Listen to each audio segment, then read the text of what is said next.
380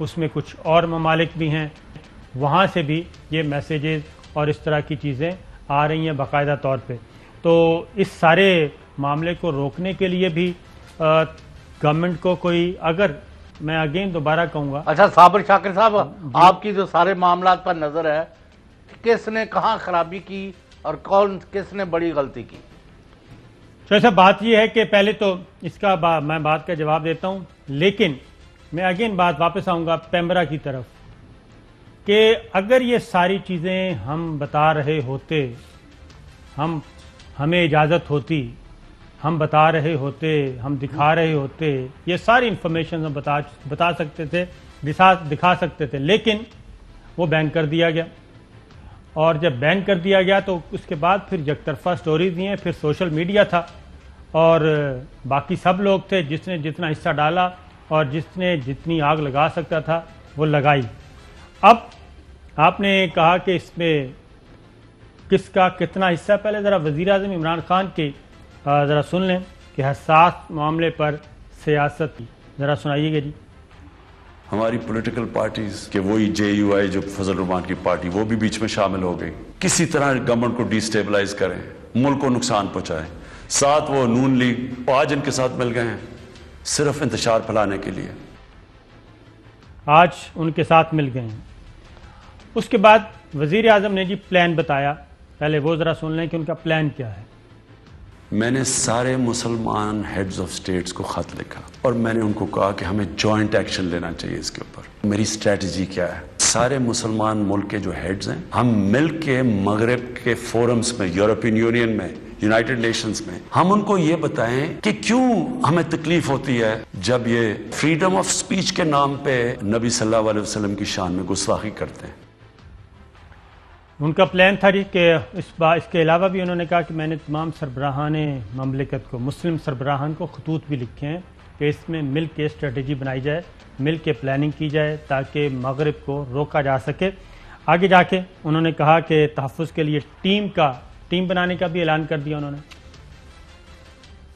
کیونکہ ان کو اس چیز کی سمجھ نہیں ہے. مغرب کے اندر ان کے جو پیغمبر ہیں ان کو اس طرح نہیں، ان کا پیار اور عشق جس طرح ہمارا ہے، ہمارے نبی سے ہے، نہ ان کی اس طرح کی عزت کرتے ہیں، بلکہ وہ دین کو ان کے اتنے قریب نہیں ہے جس طرح ہم اپنے دین کے قریب رہتے ہیں. اس لیے ہمیں ان کو سمجھانا پڑے گا، اور سمجھائیں گے جب آپ مل کے اکٹھے کلیکٹیولی مسلمان دنیا کے ہیڈز آف سٹیٹس مل کے یہ کہیں گے کہ اگر کسی ملک میں سے اس طرح کیا گیا تو ہم سارے مل کے ان کا ٹریڈ بوائیکاٹ کریں گے. اس کا اثر ہوگا. اس طرح ہم اپنے مقصد ہے اس پہ پہنچ سکتے ہیں.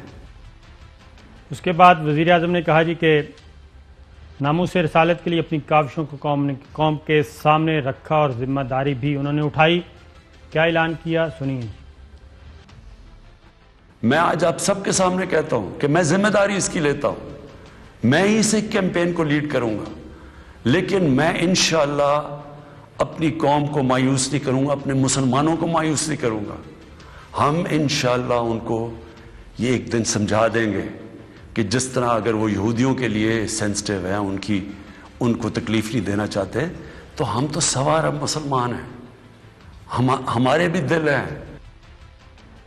سوا ارب مسلمان ہیں، ہمارے بھی دل ہیں.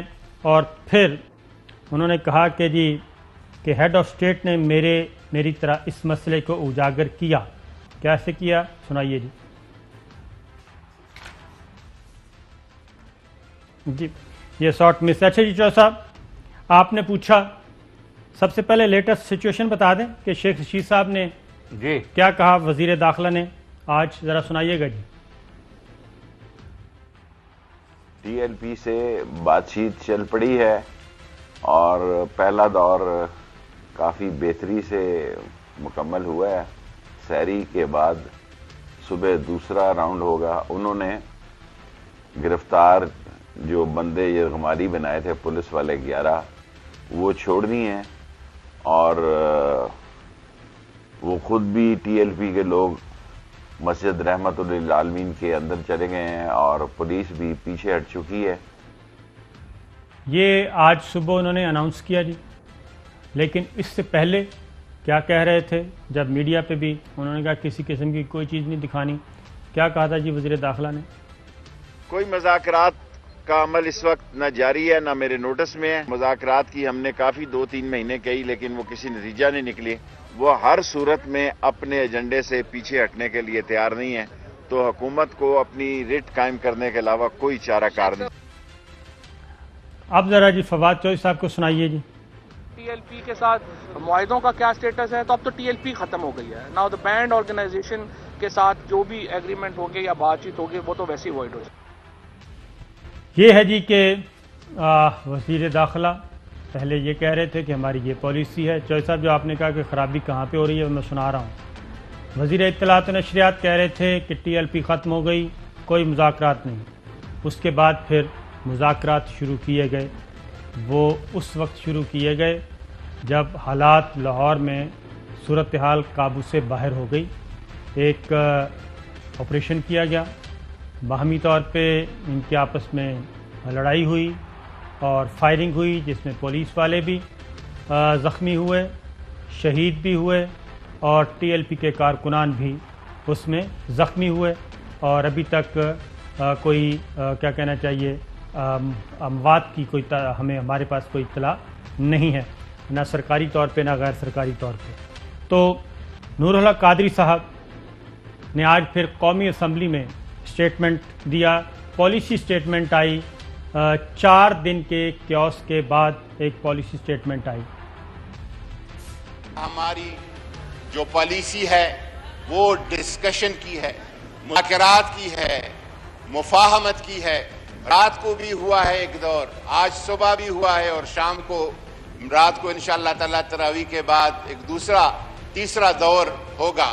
کوشش کریں گے کہ پارلیمنٹ کی خواہش کے مطابق، اس قوم کی اطمینان کے مطابق اس سارے معاملے کو، اس سارے قضیے کو مذاکرات کے ذریعے سے حل کیا جائے.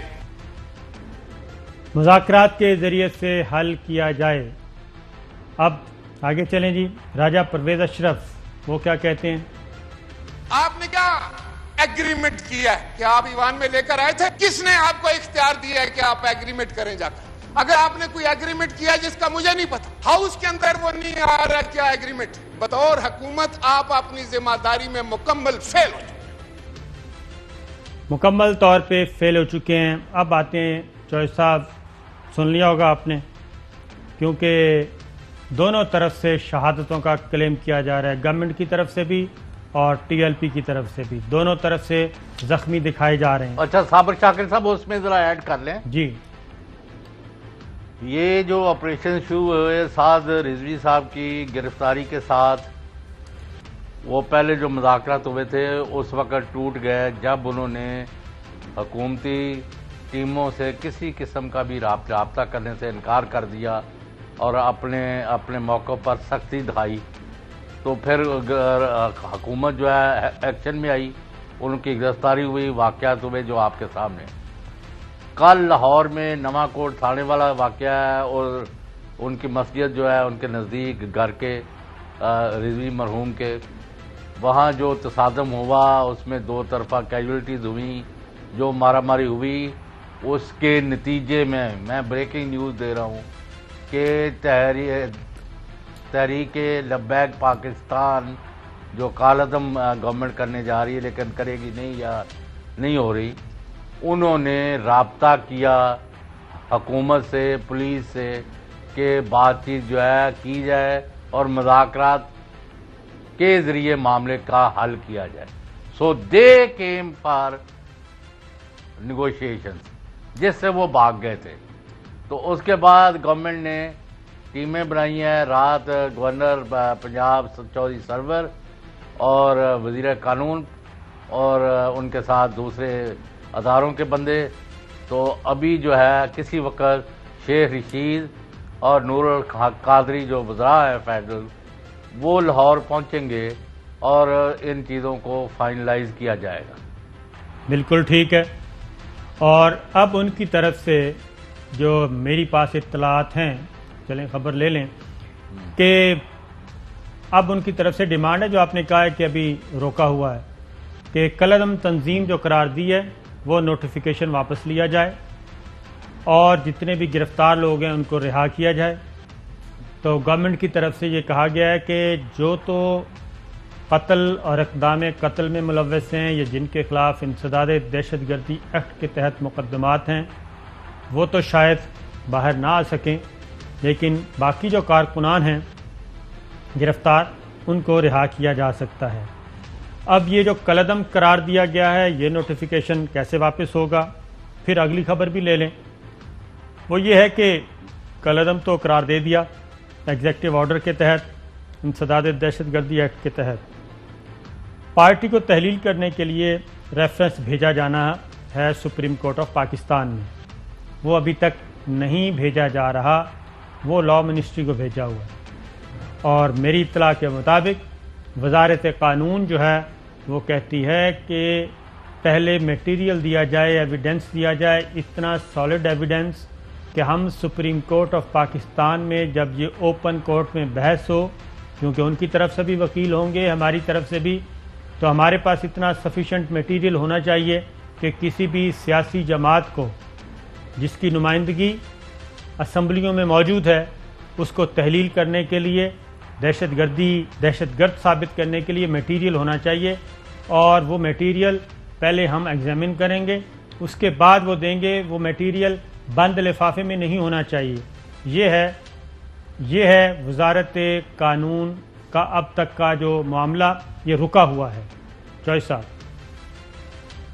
وہ ٹھیک ہے آپ کی بات، ابھی وہ سعد رضوی صاحب کی بھی مطلب ہے کنڈیشنل بیل کروا دی جائے گی، اور آپ نے ٹھیک کہا ہے جو لوگ ہینس کرائم میں قتل و غارت گری، اپنے آگ لگانا، گاڑیاں جلانا، املاک تباہ کرنا اور افسروں کو اغوا کر کے ان پر تشدد کرنا، ٹارچر کرنا، ہینس کرائم والے لوگوں کو کی کیٹیگری علیحدہ ہوگی۔ جن کو ویسے بلوے میں یا جلوس جلسے میں شریک ہونے کے الزامات میں یا وہاں سے پکڑے گئے ہیں ان کو فردن کیسز کو سب کو رہا کیا جائے گا، سعد رضوی کی بھی ضمانت ہو جائے گی۔ اور یہ جو اس کا ابھی تک پروسیس ہے کہ اس کو کالعدم قرار دیا جائے، وہ اپنی نیک نیتی اور نیک چلنی کا یقین دلائیں گے، اور آئندہ اس طرح کی مارو پیٹو، حملہ کر دو، گراؤ جلاؤ اور سفیر کو نکالو، فلاں کو کرو، یہ کرنے بند کرائیں گے۔ جب مارچ کی کالز نہیں دی جائیں گی اور تشدد کے یعنی دعوے نہیں کریں گے، اور تمام فریق مل کے ناموس رسالت کے لیے جدھر جدھر ہمارے مجرم ہیں وہ ان کے ساتھ ڈیل کیا جائے گا، ایک قوم کے طور پر اور ایک امہ کے طور پر۔ بالکل صحیح ہے۔ اب ذرا یہ براڈ آؤٹ لائن ہے جس پر بات چیت ہو رہی ہے۔ بالکل صحیح ہے۔ اور آج وزیر اعظم عمران خان کی جب سپیچ آنی تھی تو یہ بھی ریومرز موجود تھی مارکیٹ میں کہ ہو سکتا ہے وزیر اعظم اس بارے میں کوئی اعلان کر دیں، فرانس کے ایمبیسیڈر کے بارے میں بات کر دیں، کوئی کالعدم جو تنظیم قرار دی ہے اس کے بارے میں بات کریں، تو اس سلسلے میں ابھی تک گورنمنٹ نے کوئی ڈیسیژن نہیں لیا اور گورنمنٹ اپنی بات پہ قائم ہے۔ اور لیکن یہ بھی بات موجود ہے کہ وزارت قانون جو ہے وہ میٹیریل مانگ رہی ہے، وہ میٹیریل جسے کورٹ میں کل جا کے ثابت کرنا پڑے گا، ورنہ پھر وہاں سے گورنمنٹ کا کیس بہت زیادہ کمزور ہو جائے گا، اور پھر یہ معاملہ بھی جو نوٹیفیکیشن ہے یہ بھی جب آپ کسی جماعت کو تحلیل نہیں کروا سکتے تو پھر اس کو کالعدم کیسے قرار دے سکتے ہیں۔ ڈاکٹر نور القادری صاحب نے کیا کہا جناب آج وزیر امور نے، وہ بھی سنیے۔ معاملہ اور معاہدہ کی روح سے ہم اس معاملے کو پارلیمنٹ میں لانے کے پابند ہیں۔ آپ آ جائیں، اسپیکر صاحب ایک پارلیمانی کمیٹی کو نامزد کری جس میں تمام سی جماعتوں کی نمائندگی ہوگی، اور اس کے سامنے اپنا موقف، آپ کا جو ڈرافٹ ہے، آپ جو کچھ چاہتے ہیں اس کے سامنے آپ پیش کریں گے، اور پاکستان کی فارن آفس اور فارن پالیسی ایکسپرٹ اپنا سٹیٹمنٹ دے دیں گے، ادھر اپنا ڈرافٹ دے دیں گے، اور وہ کمیٹی جس طرح چاہے خارجہ پالیسی کا تعین حکومت وقت اور پارلیمنٹ کا کام ہے کہ یہ کرے۔ ہم نے ان کو یہ کہا کہ اس کمیٹی قائل کریں. وہ کمیٹی اگر فیصلہ کرتی ہے تو حکومت کو من و عن وہ فیصلہ قبول ہوگا. کمیٹی کو قائل کریں. اب جی چوہے صاحب آپ کے سوال کا جواب آ گیا کہ خرابی کہاں سے شروع ہوئی. اب آج وزیر مذہبی امور نور الحق قادری صاحب نے کہا کہ وہ معاہدے پر قائم ہیں. جو معاہدہ ہوا تھا وہ معاہدہ کیا تھا؟ وہ معاہدہ ہوا چوہے صاحب 16 نومبر 2020 کو، پہلا ایگریمنٹ.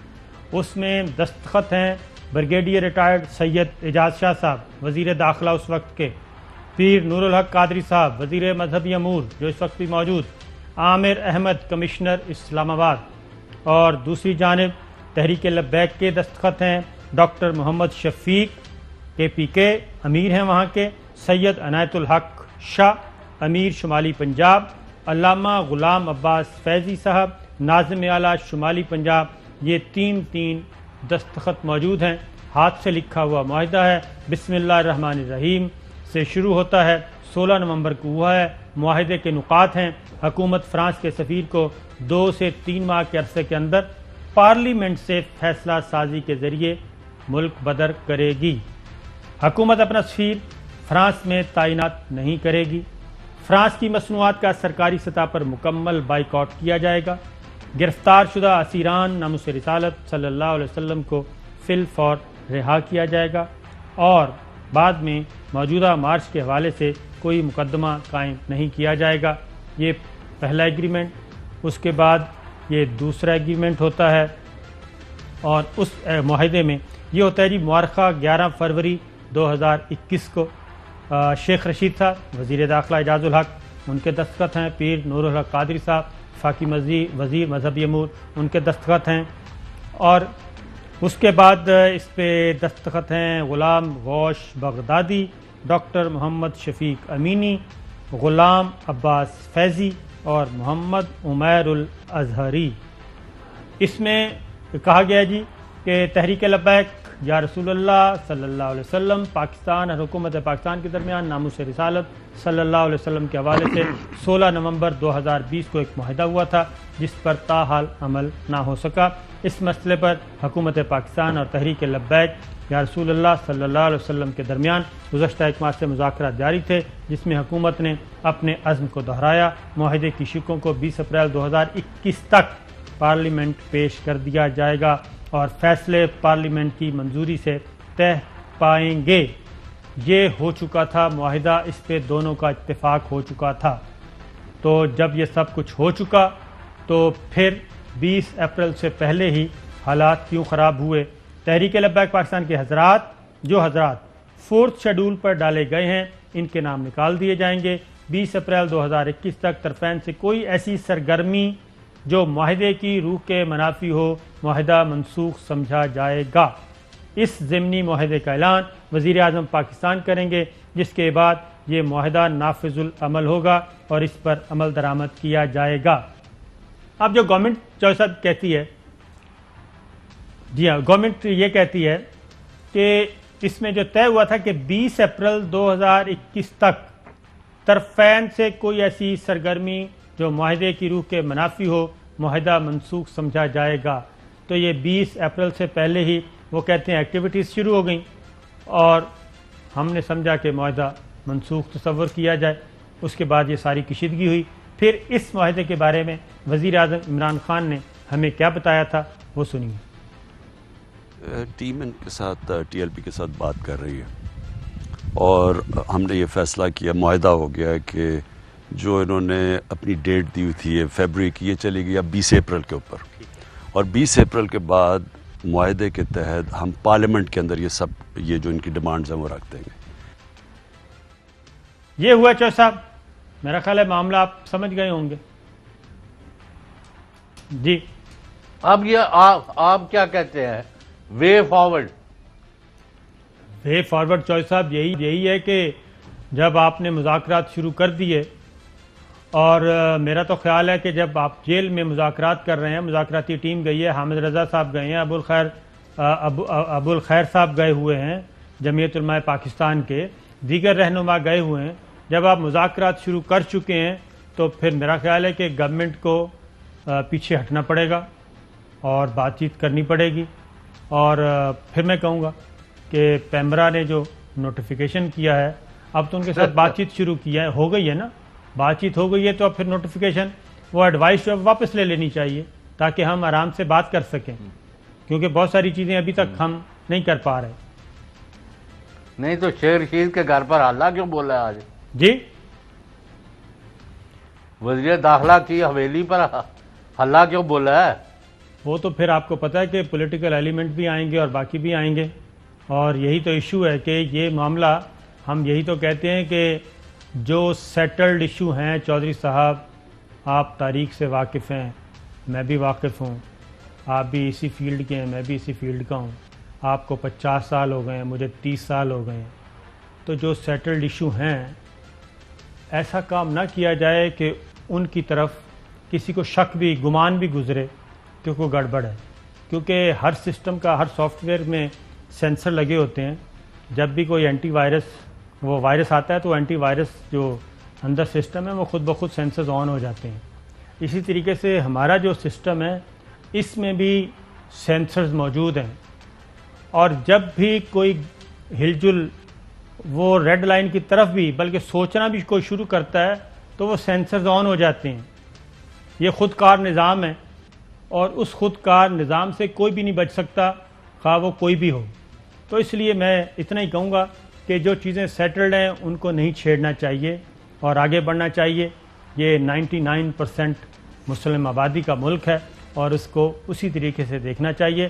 وزیر اعظم عمران خان نے آج بہت اچھی بات کی ہے, بہت اچھی تقریر کی ہے, اس پہ عمل بھی ہونا چاہیے, اور یہ سب کچھ, یہ ساری کشید پہلے ہو جاتا تو بہت اچھا تھا. ایک بریک لیتے ہیں, بریک کے بعد واپس آتے ہیں.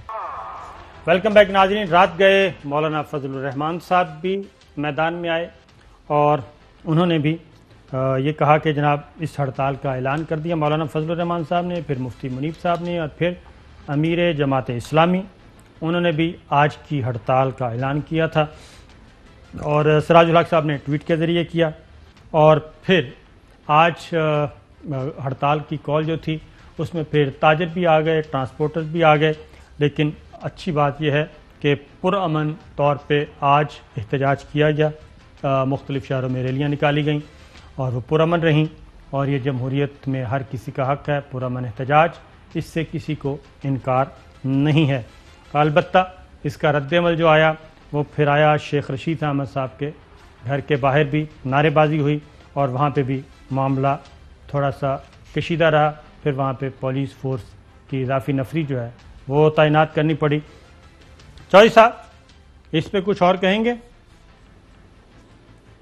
نہیں, اس پر یہ میں ایک بات ضرور کرنا چاہتا ہوں کہ اگر غلام حسین حضرت محمد صلی اللہ علیہ وسلم کی حرمت کے لیے, عزت کے لیے, ان کے مقام و مرتبے کے لیے ایک امتی کے طور پر اپنی جان بھی دے دے, اپنے بچے بھی قربان کر دے, اپنے ماں باپ قربان کر دے, تو یہ اس کا مسلمان ہونے کے طور پر فرض ہے, کسی پر احسان نہیں ہے. یعنی یہ کیا ایک تماشا بنا ہوا ہے؟ اللہ کی بندگی کرنا اور رسول کے امتی کے طور پر, مسلمان کے طور پر ایکٹ کرنا, دس از آور جو رسپانسبلٹی, پرائمری رسپانسبلٹی. پتہ نہیں کیا, یعنی میں یہ کروں گا, میں وہ کروں گا, میں یہ, بھائی یہ مامے لگتے ہیں. یہ بات ہمارا سب کا فرض ہے. یس, اسٹیٹ رسپانسبلٹی بھی ہے. سر صاحب ایک بات میں یہ کہوں گا ضرور کہ سوشل میڈیا پہ اس میں کتنی حقیقت ہے کتنی نہیں, لیکن جو تحریک لبیک کے کارکن ہیں اور رہنما ہیں وہ ساتھ گالم گلوچ بھی کر رہے ہیں, اور وہ میڈیا پرسنز کو بھی رگڑ رہے ہیں. میڈیا بھی اس سلسلے میں کافی سارا ڈیوائیڈ ہے, کوئی کہہ رہا ہے خاموش کیوں ہیں, کوئی کہہ رہا ہے یہ نہیں دکھائیں. اب ہم اپنے ملک میں اگر آگ لگی ہوئی ہے تو اس کو ہم کیسے دکھا سکتے ہیں؟ یعنی کہ اس آگ کو مزید بڑھانے کے لیے ہم اس میں کم از کم تیل تو نہیں ڈال سکتے. ہم بینگ اے پاکستانی اور بینگ اے مسلم اس آگ کو ٹھنڈا کرنے کے لیے اپنا کردار تو ادا کر سکتے ہیں, لیکن اس میں ہم مزید فیول نہیں ڈال سکتے, صرف اس لیے کہ ایک فیوریٹ کیا کہنا چاہیے نیریٹو لیا جائے یا بہت بلے بلے کروائی جائے. تو میں ٹی ایل پی کے بھی لوگوں سے کہوں گا کہ وہ بھی اخلاق کا دامن جو ہے وہ ہاتھ سے نہ چھوڑیں اور بھائی حضور سارے اخلاق کا دامن جو ہے ہاتھ سے نہ جانے دیں. کبھی پولیس والے بروٹیلٹی کر رہے ہیں, کبھی وہ کر رہے ہیں, کبھی تیسرا کر رہا ہے. فضل الرحمان تو وہ تو ہے منہ چ مچھیاں پھڑن دا پروگرام ہوندا انہاں دا, فشنگ ان دی ٹربلڈ واٹر, کہ کوئی ان کو موقع ملے اور وہ اس حکومت پر چڑھ دوڑے, وہ اس اداروں پر چڑھ دوڑیں. پھر کل انہوں نے بریک ایک حملہ کیا ہے, ان کو ابھی تک ہوش نہیں آ رہی کہ یہ کام جو وہ کریں گے اس کا نتیجہ بہت اچھا نہیں ہوتا. اور یہ دوسرے ان کے پیچھے جو ہے ان کا تو حالت یہ ہے, انہوں نے عدالتوں کا تقدس پامال کر دیا ہے. یعنی وہاں ابھی تک ہیرنگ ہو رہی تھی اور چینلوں کو 2 چینلوں پر چلوا دیا کہ ضمانت ہو گئی, اور ضمانت آج تک نہیں ہوئی. آج تک نہیں ہوئی. بالکل. اگلی خبر یہی ہے کہ اس میں چوہدری صاحب, میں یہ ضرور کہوں گا, chief justice Lahore high court اور چیف جسٹس آف پاکستان بلکہ سپریم جوڈیشل کونسل کے ہیڈ کے طور پہ چیف جسٹس آف پاکستان کو, کہ اس معاملے میں کو وہ ضرور دیکھیں, کیونکہ یہ جگ ہنسائی ہوئی ہے اور اعلیٰ ترین فورم پہ ایسا ہونا نہیں چاہیے. اور ایک یک طرفہ طور پہ ایک ججمنٹ اناؤنس کر دی گئی اور دونوں جج صاحبان جو ہیں, جسٹس سرفراز ڈوگر صاحب اور جسٹس اسد جاوید گھرال جو ہیں, دونوں ایک ہی بینچ میں تھے اور متفقہ طور پہ اناؤنس کرنے سے پہلے کیوں نہیں کیا گیا, پہلے یہ ججمنٹ لکھی جاتی ہے, پھر دستخط ہوتے ہیں, اس کے بعد اناؤنسمنٹ ہوتی ہے. اور یہ اس میں آپ کو پڑھ کے سنا دیتا ہوں کہ نہایت ادب کے ساتھ میں اپنے اختلافی فیصلے کے ذریعے اپنے برادر فاضل جج جسٹس سردار سرفراز ڈوگر کی جانب سے دی گئی آبزرویشنز, بیان کردہ وجوہات اور نتیجے سے عدم اتفاق کرتا ہوں. برادر فاضل جج کے فیصلے کے ابتدائی پیرا پڑھ کر مجھے حیرت کا جھٹکا لگا کہ شہباز شریف کی ضمانت منظور کرنے سے متعلق متفقہ فیصلے کا اعلان کیا گیا جو کہ زمینی حقائق کے برعکس ہے. یہ وہ بات ہے جس کو انویسٹیگیٹ ہونا چاہیے.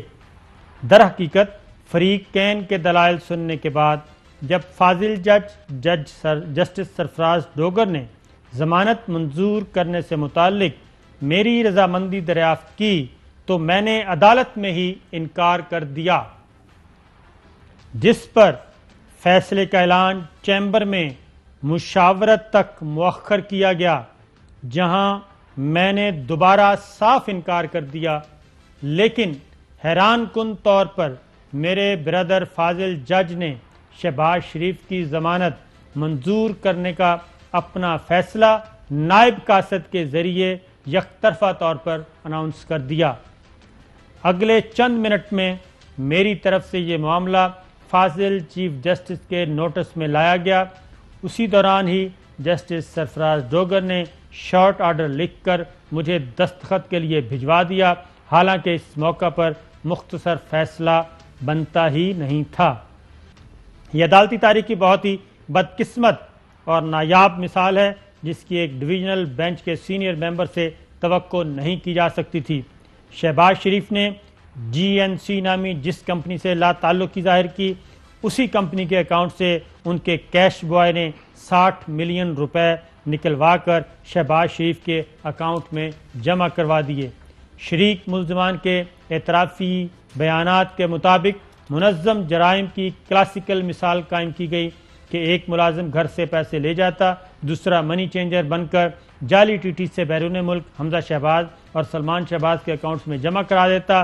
جج جسٹس سرفراز ڈوگر کی آبزرویشن کہ شہباز شریف اپنے بچوں سمیت شریک ملزمان کے فعل کے ذمہ دار نہ ہیں, یہ حمزہ شہباز کے ضمانت کیس میں اسی عدالت کی آبزرویشن کے برعکس ہے جس میں میرٹ کی بجائے ہارڈ شپ کی بنیاد پر انہیں ضمانت دی گئی. شہباز شریف کی ضمانت کے لیے 70 سال عمر اور کینسر کا مریض ہونے کی دلیل دی گئی, حالانکہ 70 سال عمر ضمانت کے لیے کوئی اچھا جواز نہیں ہے. انہیں جیل میں دوائیں اور تمام سہولتیں دستیاب ہیں. موقف اپنایا گیا کہ وہ قومی اسمبلی میں اپوزیشن لیڈر اور سیاسی شخصیت ہیں, حالانکہ وہ اسپیکر قومی اسمبلی کے پروڈکشن آرڈر پر کم و بیش ہر اہم اجلاس میں شریک ہوتے ہیں. شہباز شریف کی ضمانت کے لیے یہ موقف بھی کمزور ہے کہ ٹرائل کورٹ میں جج کی سیٹ خالی ہے اور فیصلے میں تاخیر ہو رہی ہے. اس حوالے سے وزارت قانون کا 21 جنوری کا نوٹیفکیشن موجود ہے، جس کے تحت لاہور میں 5 نئی احتساب عدالتیں بنائی جا رہی ہیں۔ قانونی ذرائع آمدن ظاہر کیے بغیر جعلی ٹیٹیز کے ذریعے بنائے گئے اربوں روپے کے اثاثے سالانہ ٹیکس گوشواروں میں ظاہر کرنے سے قانونی نہیں بن جاتے اور نہ ہی نیب کے دائرہ اختیار سے باہر ہو جاتے ہیں۔ ان سے متعلق FBR کے علاوہ نیب بھی تحقیقات کر سکتا ہے۔ پروسیکیوشن کا کام صرف اتنا ثابت کرنا ہوتا ہے کہ کسی شخص کے اثاثے اس کے معلوم ذرائع آمدن سے زائد ہیں۔ کک بیک ثابت کرنا پروسیکیوشن کا کام نہیں۔ استغاثہ کے گواہوں، دستاویزی شہادتوں اور تحقیقات سے ظاہر ہوتا ہے کہ درخواست گزار شہباز شریف منی لانڈرنگ اور آمدن سے زائد اثاثہ جات معاملے میں پوری طرح ملوث پائے گئے ہیں۔ استغاثہ کے گواہوں، دستاویزی شہادتوں اور تحقیقات سے صاف ظاہر ہوتا ہے کہ درخواست گزار شہباز شریف منی لانڈرنگ اور آمدن سے زائد اثاثہ جات میں پوری طرح ملوث پائے گئے۔ شہباز شریف کے اثاثے ان کے معلوم ذرائع سے مطابقت نہیں رکھتے۔ شہباز شریف نے اپنے خاندان اور دوسرے بے نامی اداروں کے نام پر جائیدادیں بنائیں۔ ان کے اور بے نامی اداروں کے بینک اکاؤنٹس میں جعلی ٹیٹیز کے ذریعے رقوم کی منتقلی کی گئی۔ یہ عمل ملک کے لیے بدنامی کا باعث بنا۔ کافی شواہد موجود ہیں جو شہباز شریف کے اس جرم میں ملوث ہونے کی طرف اشارہ کرتے ہیں، اس لیے وہ ضمانت کے حقدار نہیں، اسی لیے ان کی ضمانت مسترد کی جاتی ہے۔ اب چوہدری صاحب، یہ تو ہو گیا معاملہ، اس میں میں تو کہہ چکا ہوں۔ نہیں، یہ بڑا سنگین صورتحال ہے کہ آیا ان کو اتنی بے چینی کیوں تھی؟ جو ان کے وکلاء تھے وہ ابھی ٹرائل جاری ہے، ابھی آرگومنٹس ہو رہے ہیں تو وہ پہلے ہی انہوں نے چلوا دی۔ یعنی جیسے یہ الیکشن کی رات جب رزلٹ دیتے ہیں تو پہلے ایک نتیجے بنا کے لوگوں کو فیڈ کر دیتے ہیں اپنی مرضی کے، جن کا اصلی نتائج سے کوئی تعلق نہیں ہوتا، اور وہ وہاں عملے کو اور مخالفوں کے پولنگ ایجنٹس کو متاثر کرتے ہیں۔ ادھر اب عدالت کے اوپر دباؤ ڈالا گیا ہے کہ جی وہ بس ضمانت ہوگی، یہ تو بڑا ضروری ہے۔ اب 1 منٹ کی تاخیر بھی ہوئی تو اب پتہ نہیں عمارت گر جائے گی، کیا ہو جائے گا۔ بھائی ڈوگر صاحب کو وہ کہتے رہے، آپ نے خود پڑھ لیا ہے کہ میں ایگری نہیں کرتا، پہلے عدالت میں کہا، پھر وہاں ان کے کمرے میں جا کے کہا، پھر انہوں نے نائب قاضی سے کہا کہ جا کے اناؤنس کر دو۔ یہ بہت زیادہ معاملہ گمبھیر ہے، اس کو سپریم جوڈیشل کونسل میں جانا چاہیے، اور اس طرح کے معاملات اس وقت سپریم کورٹ میں بھی مڈ سلنگنگ جس طرح کر رہے ہیں ایک صاحب، اس کا بھی کوئی جواز نہیں ملتا۔ وہ بھی چوہدری صاحب صرف ایک سوال کا جواب دینا ہے کہ ذرائع آمدن بتانے ہیں، منی ٹریل بتانا ہے، اور وہ 1.5 منٹ کا نہیں ہے سوال کا جواب، 1.5 منٹ میں بھی سے بھی کم ہے، لیکن اس 1.5 منٹ کا ایک سوال کا جواب نہیں دینا، منی ٹریل نہیں دینی، اور معاملے کو اتنا کھینچا جا رہا ہے۔ اور میرا خیال ہے کہ اب سپریم کورٹ کے آنریبل ججز کو بھی اس بات کا اندازہ ہو گیا ہے کہ اب کس طریقے سے اس کیس کو چلانے کی کوشش کی جا رہی ہے۔ ایک بریک لیتے ہیں، بریک کے بعد واپس آتے ہیں۔ ویلکم بیک ناظرین۔ جی چوہدری صاحب بتائیے۔ جی اب اس حد تک معاملات کو خراب کیا جا رہا ہے کہ تمام اداروں کی جو عزت اور احترام ہے عوام میں، اس کو مٹی میں رولا جائے۔ بالکل۔ اور اب یہ جو مذاکرات ہے اس کے بارے میں اونچ نیچ تو ہوتی رہے گی، لیکن یہ کامیاب ہو جائیں گے انشاءاللہ۔ جی یہ مذاکرات بالکل کامیاب ہوں گے، اور ہمیں بھی کرنی چاہیے، کوشش بھی کرنی چاہیے، کیونکہ اسی میں سب کا فائدہ ہے۔ اجازت دیجیے، اللہ حافظ۔